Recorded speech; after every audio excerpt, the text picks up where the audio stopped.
Media మిత్రులకు నమస్కారం. ఇవాళ ముఖ్యంగా పూడి శ్రీహరి గారిని అప్రజాస్వామికంగా చట్ట విరుద్ధంగా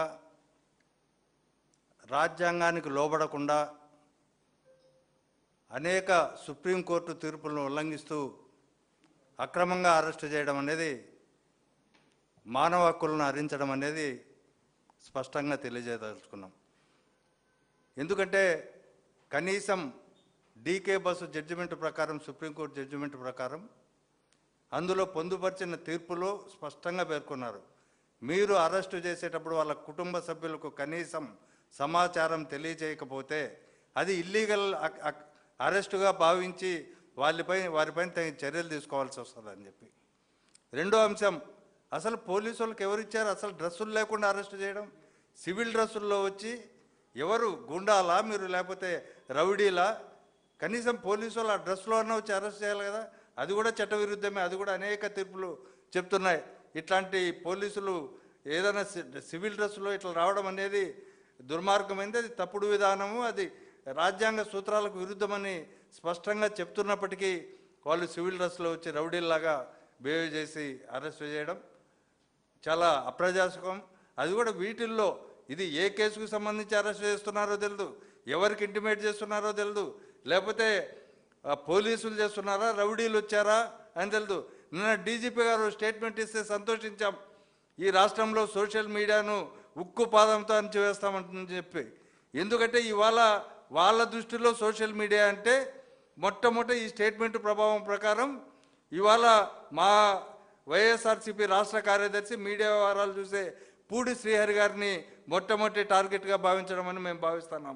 ఎందుకంటే నిన్ననే ఒక థింక్ అనే ఒక సోషల్ మీడియాలో ఒక యూట్యూబ్ ఛానల్లో జగన్మోహన్ రెడ్డి గారి సతీమణి గురించి, జగన్మోహన్ రెడ్డి గారి వ్యక్తిగత కుటుంబ వ్యవహారాల గురించి నిరాధారమైన ఆరోపణలు చేసి రాష్ట్ర వ్యాప్తంగా ఇది వాళ్ళు ట్రోల్ చేస్తే దానిపైన మేము కంప్లైంట్ ఇస్తే ఇంతవరకు వాటిపైన చర్యలు తీసుకోలే.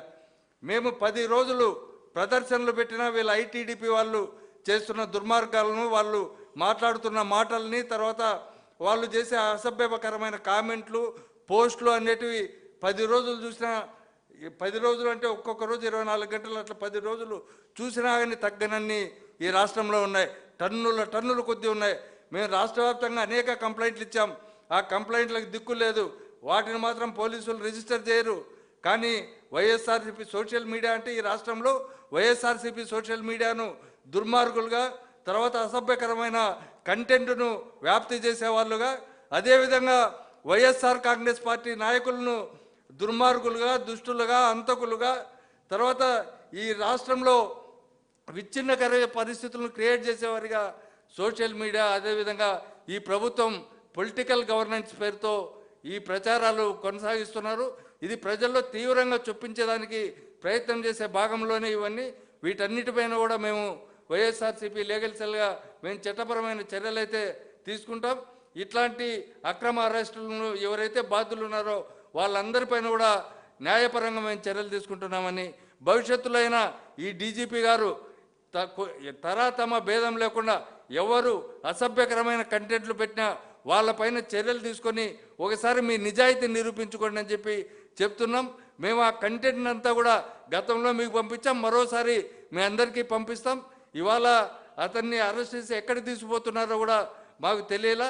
ఇవన్నీ కూడా పత్రికాముఖంగా వాళ్ళు ప్రకటన చేసి పలాని కేసులో మేము అరెస్ట్ చేశాము, 3rd డిగ్రీ మెథడ్స్ ఉపయోగించడానికి ఇట్లాంటి ప్రయత్నాలు చేస్తున్నారని మేము భావిస్తున్నాం. దీనిపైన హైకోర్టులో కూడా మేము ఇవాళనే లంచ్ మోషన్ రూపంలో పోలీసులపైన తగిన చర్యలు తీసుకోమని చెప్పి కోర్టులో కేసు కూడా మూవ్ చేస్తున్నాం.